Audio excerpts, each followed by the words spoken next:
The afternoon sun bled through the cafe window, painting the chipped formica table in a sickly yellow glow. Zoe slumped in her chair, the cheap vinyl sticking to the back of her thighs.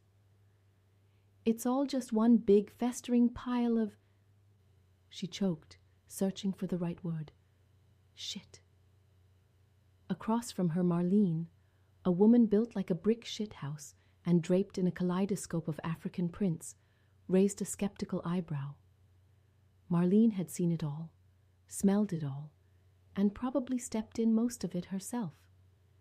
She was the kind of woman who could stare down a hurricane and tell it to blow somewhere else. And what, precisely, is it today, baby? Zoe's voice cracked. "Everything, Marlene. Just fucking everything. I swear, I'm cursed, like I'm actively trying to sabotage my own life." "Examples, darling. I need specifics. Vague despair doesn't pay the bills or get you laid."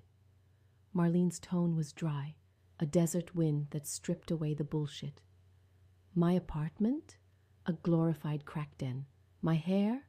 Looks like a badger attacked it. My job? I'd rather gargle razor blades." Zoe ticked off the grievances on her fingers, each one a fresh stab of self-loathing. Marlene shrugged, the vibrant fabric of her dress rippling. "So change it.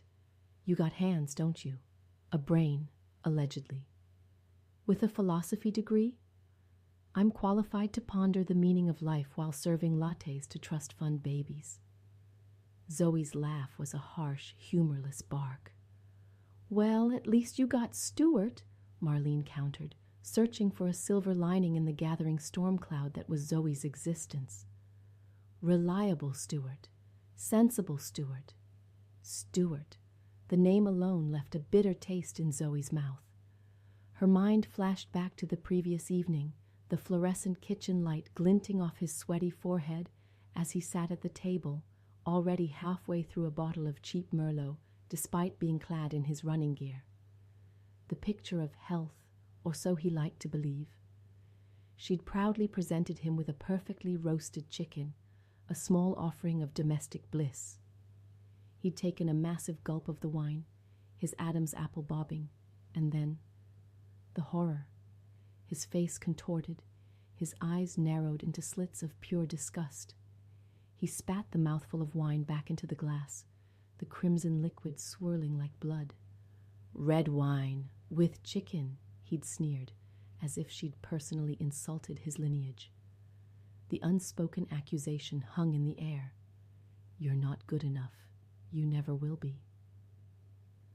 Zoe snapped back to the present, the memory leaving a metallic tang on her tongue. Marlene was watching her, her gaze knowing, patient. "What about that guy at work?" Marlene prodded, a mischievous glint in her eye. "The one who keeps accidentally brushing against you in the break room? The one with the eyes that could melt glaciers?" Zoe didn't need to speak. Her face, a mask of weary resignation, said it all. Too much effort, too much risk, too much potential for another spectacular, soul-crushing failure. The unspoken words hung heavy in the air, thicker than the cigarette smoke that clung to the cafe's stained walls. The truth was, Zoe was drowning, and she was starting to wonder if she even wanted to be saved.